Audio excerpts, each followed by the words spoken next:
Welcome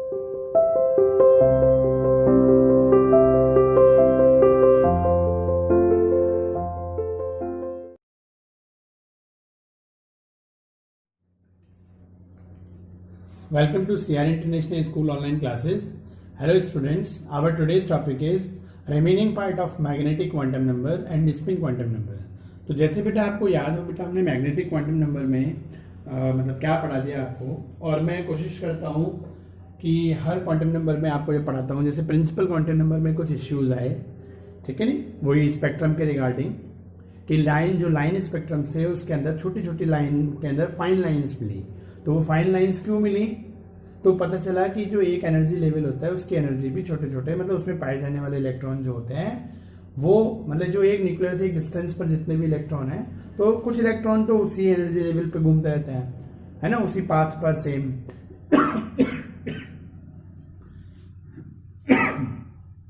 लेकिन बेटा क्या होता है कि कुछ इलेक्ट्रॉन जो होते हैं बेटा डिफरेंट पाथ पर, मतलब सेम हमारा एनर्जी लेवल सेम है लेकिन उसी सेम एनर्जी लेवल पर डिफरेंट पाथ पर some of the electrons are revolve in the same circular path and some of the electrons revolve in some elliptical path.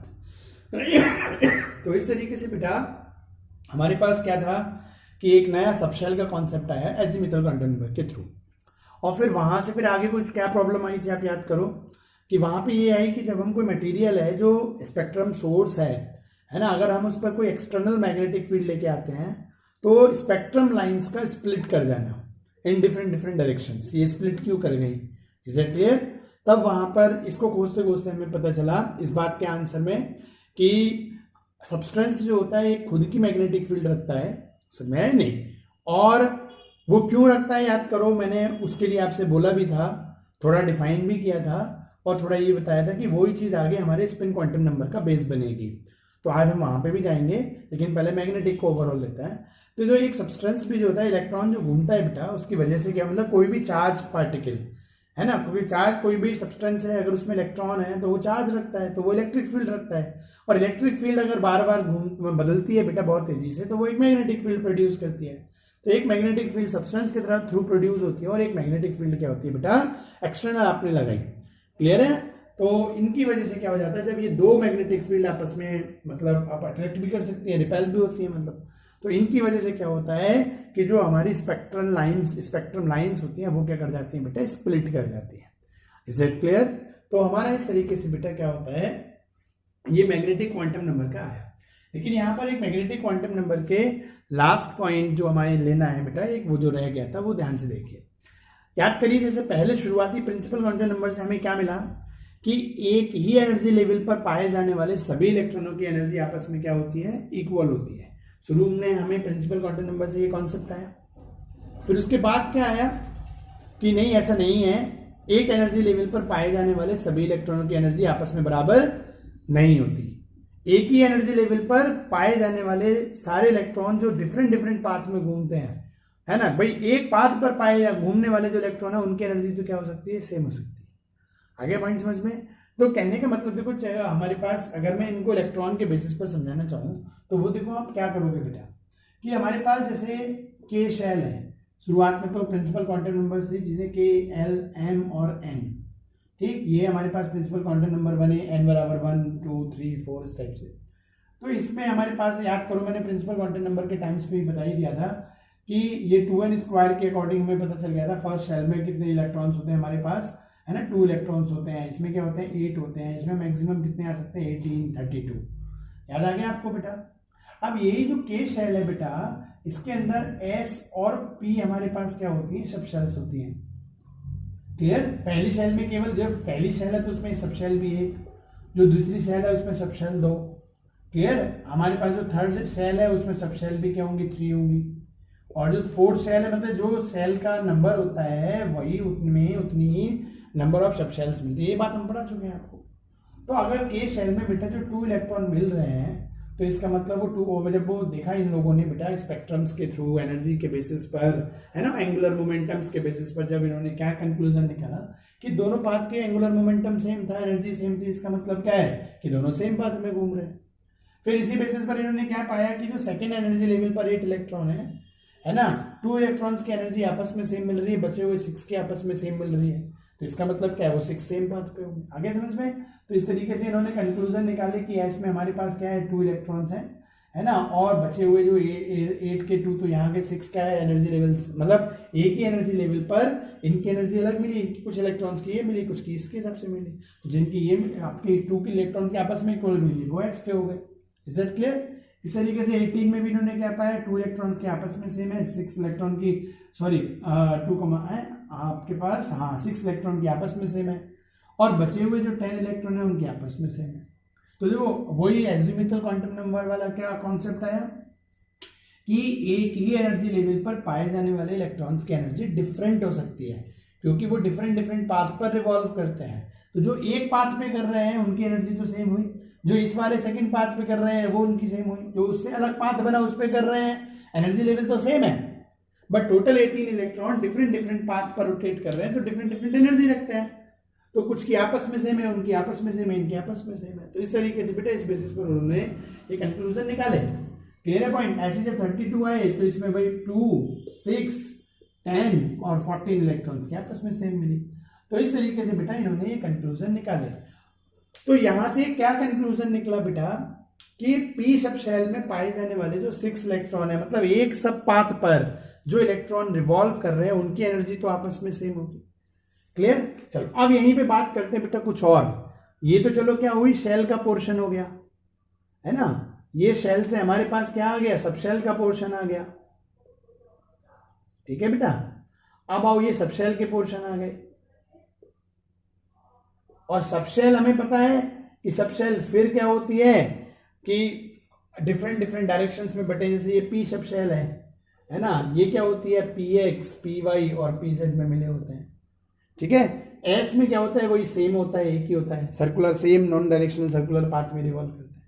जो D सब shall I वो आगे और मिली, है ना, कि D X Y, D Y Z, है ना, डी जेड एक्स।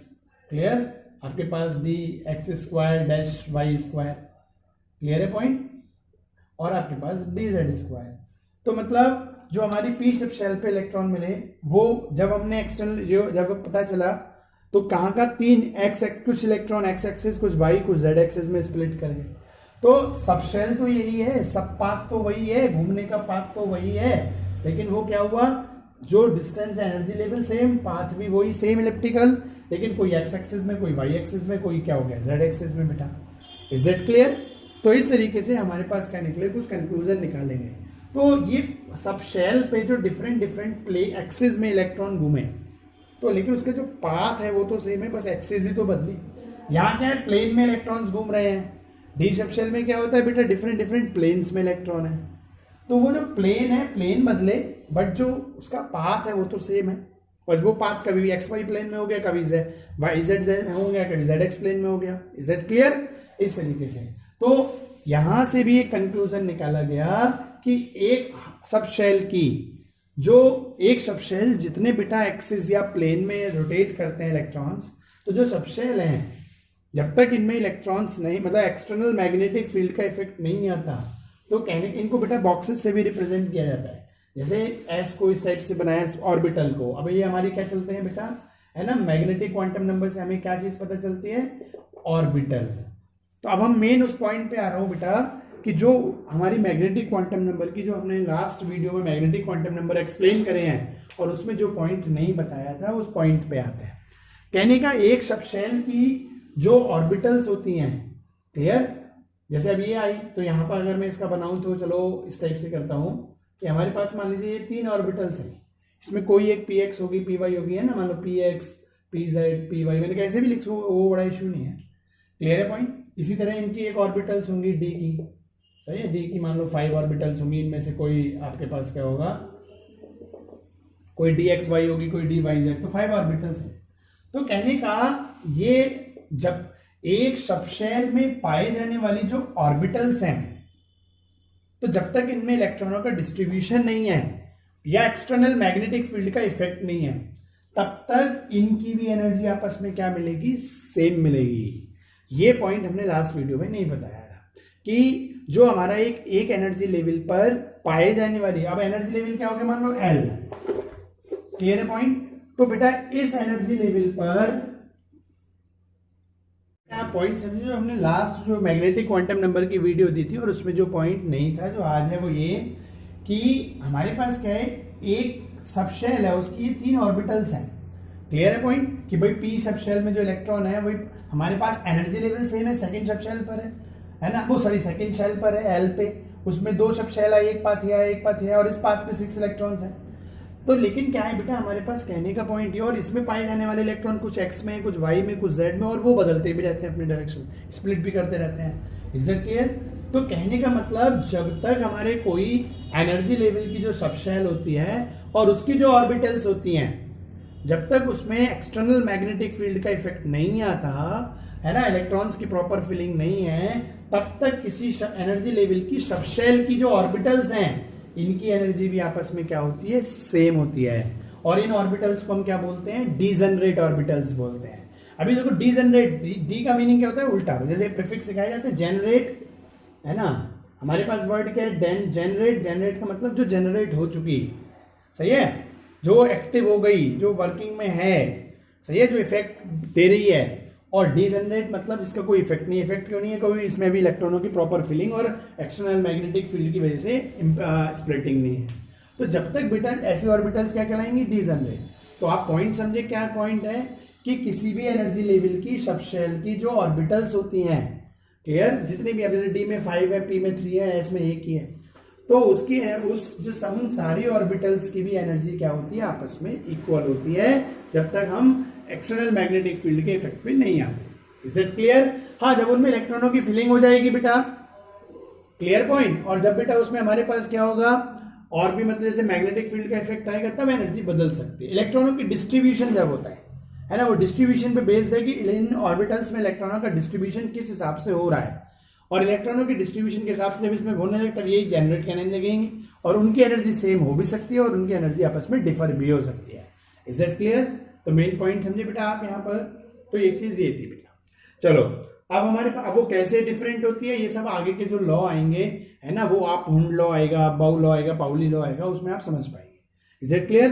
तो हमें जो मेन पॉइंट एक मैग्नेटिक का बताना था कि डीजनरेट ऑर्बिटल्स क्या होती हैं, और डीजनरेट ऑर्बिटल्स की एनर्जी आपस में, किसी भी सबशेल की डीजनरेट ऑर्बिटल की एनर्जी आपस में क्या होती है, सेम होती है। ये मेन पॉइंट था।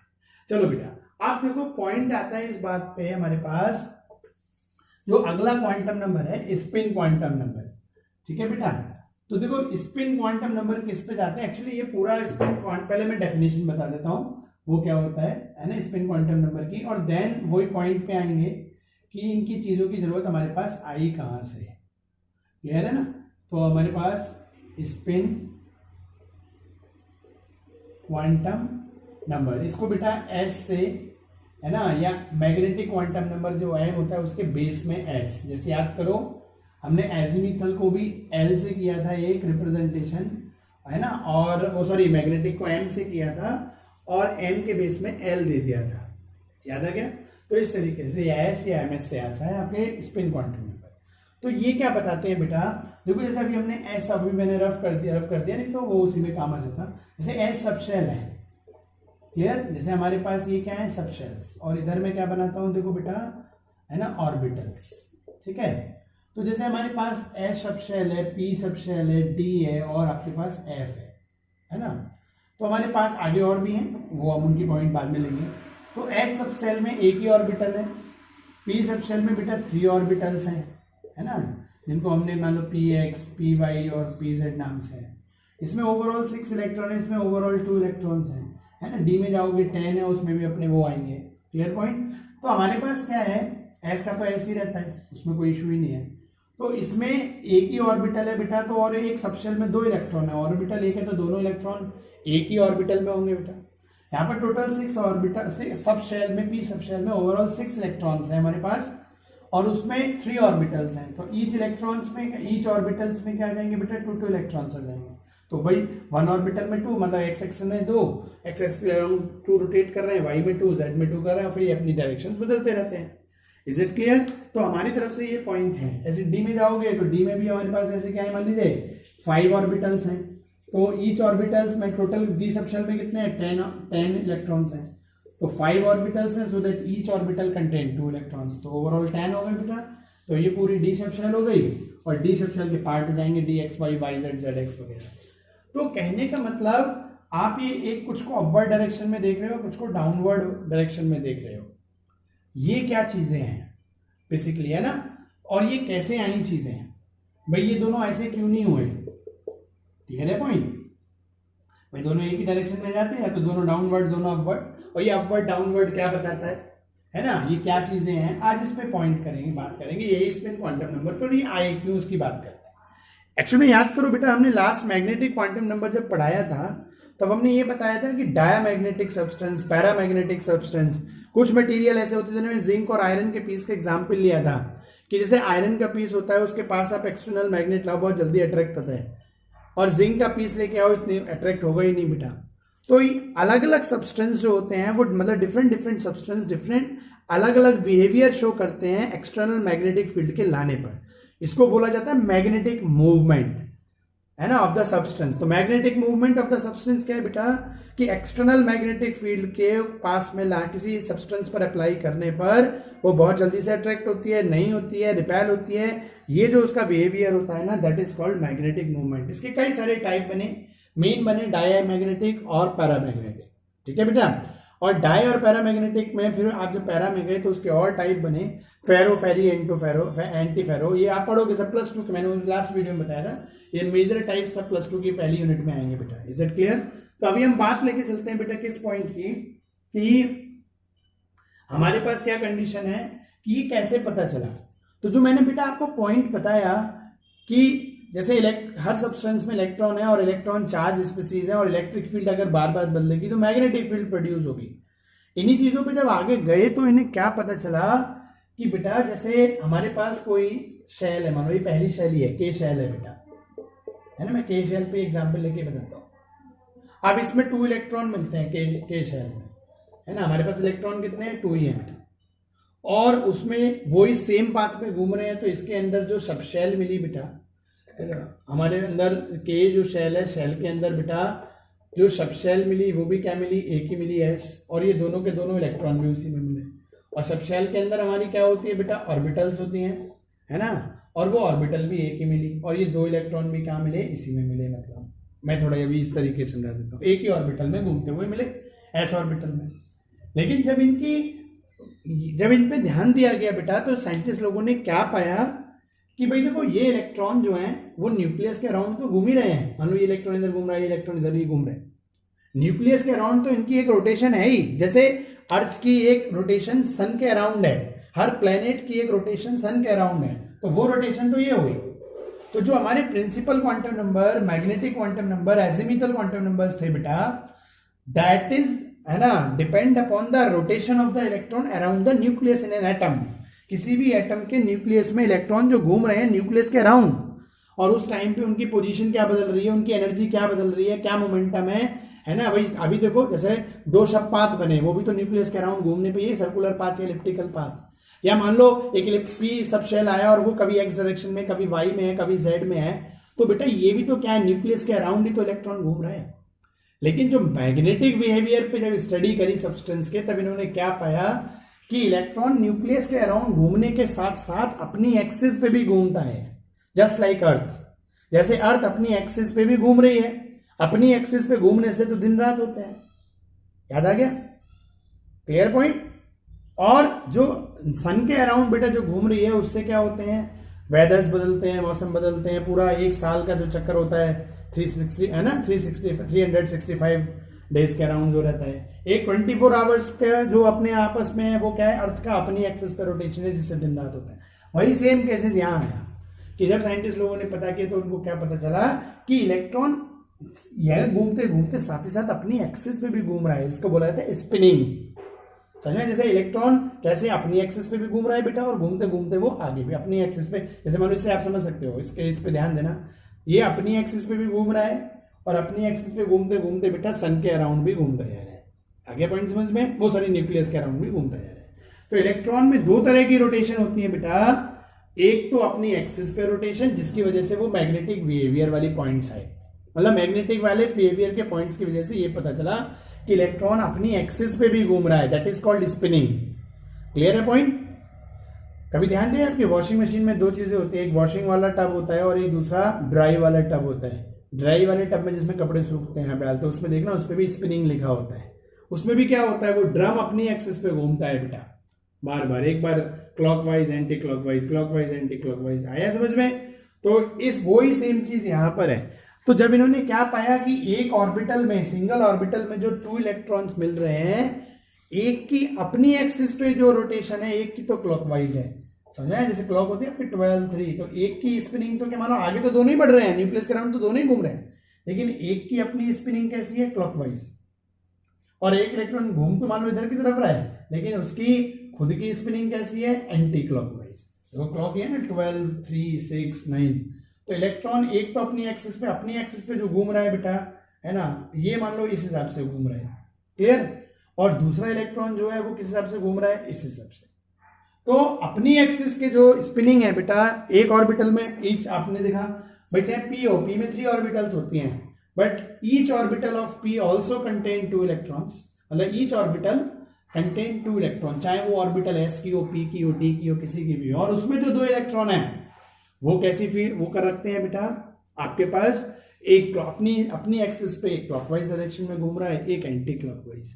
अब होता क्या है, आप ही बताओ, कोई चार्ज पार्टिकल एक क्लॉकवाइज घूम रहा है और वहीं पर एक चार्ज पार्टिकल एंटी क्लॉकवाइज घूम रहा है, तो उनकी फील्ड पे जब ध्यान दिया गया, उनसे प्रोड्यूस होने वाली जब फील्ड पे ध्यान दिया गया, तब उन्होंने क्या पाया कि क्लॉकवाइज घूमने से एक तरह की मैग्नेटिक फील्ड डेवलप हो रही है और एंटी क्लॉकवाइज घूमने से दूसरे तरह की मैग्नेटिक फील्ड डेवलप हो रही है। तब उन्होंने क्या पाया कि क्लॉकवाइज डायरेक्शन में जो इलेक्ट्रॉन घूम रहा है वो साउथ मैग्नेटिक फील्ड प्रोड्यूस करता है, और जो एंटी क्लॉकवाइज घूम रहा है ना, जो क्लॉकवाइज घूम रहा है वो कैसी फील्ड प्रोड्यूस कर रहा है बेटा, साउथ। और जो एंटी क्लॉकवाइज घूम रहा है वो कैसी फील्ड प्रोड्यूस कर रहा है, आपकी नॉर्थ। और नॉर्थ और साउथ से मिलके ही तो क्या बनती है, एक मैग्नेटिक, कंप्लीट मैग्नेटिक फील्ड बनती है। जो मैं कह रहा था मैग्नेटिक क्वांटम नंबर में आपसे बेटा, कि सब्सटेंस एक खुद की मैग्नेटिक फील्ड रखता है, क्लियर, और एक एक्सटर्नल मैग्नेटिक फील्ड होती है। तो अब देखो जिंक वगैरह वाली चीज अब आपको समझ में आ गया। चलिए, तो जिंक वाली चीजों को अभी उठाऊंगा, पहले इसको पूरी तरह क्लोज कर दो। तो इस तरीके से बेटा स्पिन क्वांटम नंबर हमारे 2 आए, है ना। एक क्लॉकवाइज इलेक्ट्रॉन घूमता है, उसको अपवर्ड डायरेक्शन से शो किया, मतलब जो इलेक्ट्रॉन क्लॉकवाइज डायरेक्शन में है उसको बेटा हमने अपवर्ड डायरेक्शन में शो किया, और जो क्लॉकवाइज एंटी क्लॉकवाइज है ना, उसको हमने डाउनवर्ड। ठीक है, ये जैसे एक ऑर्बिटल के 2 इलेक्ट्रॉन हुए, दैट इज क्लॉकवाइज, है ना, क्लॉकवाइज को अपवर्ड से किया, क्लियर पॉइंट। और क्लॉकवाइज कैसी फील्ड प्रोड्यूस कर रहा है, साउथ, है ना। और इसको हमने क्या करा, एंटी क्लॉकवाइज बेटा, और वो कैसी फील्ड प्रोड्यूस कर रहा है, नॉर्थ। और इनको जो क्वांटम नंबर दिया गया है, क्वांटम नंबर की जो वैल्यू आई, एंटी क्लॉकवाइज को -½ दी गई, है ना, और क्लॉकवाइज को बेटा क्या दी गई, आपकी +½ क्वांटम नंबर भी तो देना होता है ना। अभी मुझे बाकी सबके भी जैसे मैंने देखो, याद करो, यहाँ पे सिखाया था SPDF को, है ना, इसको 0 1 2 3 करके, है ना, KLMN में n के बेसिस पर। क्लियर है पॉइंट? तो इस तरीके से बेटा हमारे सामने एक क्या पॉइंट आया, अब आप पॉइंट समझ गए कि एक ऑर्बिटल में 2 इलेक्ट्रॉन्स मिलते हैं बेटा, एक क्लॉकवाइज डायरेक्शन में घूमता है, एक anti clockwise. Clockwise direction south field produce करता है, एंटी क्लॉकवाइज नॉर्थ। क्लॉकवाइज को +½ क्वांटम नंबर में जब हम लेके गए इनको नंबर्स के बेसिस पर, तो +½ से शो किया गया, एंटी क्लॉकवाइज को -½ से। चलो अब हम पॉइंट करते हैं बेटा जिंक की बात करें। जिंक में जब इलेक्ट्रॉन मिले, तो जिंक में बेटा ये अभी मैं आप इलेक्ट्रॉनिक कॉन्फ़िगरेशन जब आपके लूंगा, तो इलेक्ट्रॉनिक कॉन्फ़िगरेशन सिखाने के बाद बेटा आप पाओगे कि उसमें डी सब शेल में 10 इलेक्ट्रॉन मिलते हैं। और जो आयरन है, चलो आयरन को मैं यहाँ पे समझिए क्या है, जिंक का है बेटा, और अब मैं इसको जिंक आपको आयरन से ले लेता हूं। तो आयरन में हमारे पास क्या, चलो बाकी सबको क्लियर करता हूं तो आप समझ पाए इस चीज को। ठीक है, आयरन में लास्ट में ये इलेक्ट्रॉनिक कॉन्फ़िगरेशन अभी आएगा एक आपको रूल के अकॉर्डिंग, तब आप सीख पाओगे। तो आयरन में क्या मिला बेटा, डी में 6 इलेक्ट्रॉन मिले, है ना, डी में 6 इलेक्ट्रॉन मिले लास्ट में, थर्ड शेल की डी सब शेल में 6 इलेक्ट्रॉन मिले। इसमें भी थर्ड शेल ही लास्ट थी और डी सब शेल की 10 इलेक्ट्रॉन्स मिले। तो जब 10 होंगे तो ऑल ऑर्बिटल्स में बेटा फुल होंगे, और आयरन में जब डी में 6 है तो पहले 1 1 आए। ये 1 1 क्यों आए, इस पे हुंड रूल है बेटा, तो ये भी पढ़ाई है। तो हमारा लास्ट में अब देखो क्या है इसमें, आप ही बताओ, जो इंटरनल मैग्नेटिक फील्ड जो सब्सटेंस खुद प्रोड्यूस करेगा जिंक वाला, उसमें 5 क्लॉकवाइज है और 5 एंटी क्लॉकवाइज है। तो अंदर की फील्ड क्या हो गई, इक्वलेंट हो गई, जितनी नॉर्थ फील्ड प्रोड्यूस होगी अंदर से उतनी साउथ होगी, तो इक्वल हो गई, बैलेंस कर दी आपस में। और बाहर से तो आती है बेटा नॉर्थ साउथ बैलेंस आती है, तो जब बाहर वाली भी बैलेंस और अंदर मतलब मेन तो अंदर वाली है, तो जब हमारे पास सारी ऑर्बिटल फुल्ली फिल्ड होती हैं, मतलब उसमें सारे हर ऑर्बिटल में 2 इलेक्ट्रॉन भरा हुआ होता है बेटा, तो वहां से इक्वल अमाउंट में, मतलब कहने चाहिए बैलेंसिंग फील्ड होती है, नॉर्थ और साउथ प्रोड्यूस करी जाती है, तो बैलेंस हो गई वो तो। लेकिन यहाँ पे क्या है, यहाँ पे अपवर्ड डायरेक्शन के ज्यादा है और डाउनवर्ड एक ही है, तो आप जो सब्सटेंस के थ्रू जो प्रोड्यूस फील्ड होगी ये इम्बैलेंस होगी। और एक इम्बैलेंस फील्ड पर बेटा जब मैग्नेटिक फील्ड लगाई जाएगी बाहर की तरफ से, तो ऑब्वियसली चीज है वो उसको बैलेंस करने के सोचने के लिए उसको अट्रैक्ट होगी उस तरफ, आया समझ में। इसलिए आयरन बहुत जल्दी से अट्रैक्ट होता है और जिंक नहीं होता। और ये +2 के बोर्ड एग्जामिनेशन में बेटा एक क्वेश्चन आता है कि जिंक एक्सटर्नल मैग्नेटिक फील्ड के लाने पर अट्रैक्ट नहीं होता है ना, बल्कि आयरन जो होता है, दोनों ही डी सबशेल के एलिमेंट हैं, लेकिन आयरन बहुत तेजी से अट्रैक्ट होता है और वो बिल्कुल नहीं होता। क्यों? तो उसका आंसर यही मिलता है कि आयरन के थ्रू जो प्रोड्यूस फील्ड है, इंटरनल मैग्नेटिक फील्ड है, वो इम्बैलेंस्ड होती है, जिसकी वजह से जब एक्सटर्नल मैग्नेटिक फील्ड लगाई जाती है तो वो उसकी तरफ बहुत तेजी से अट्रैक्ट होता है।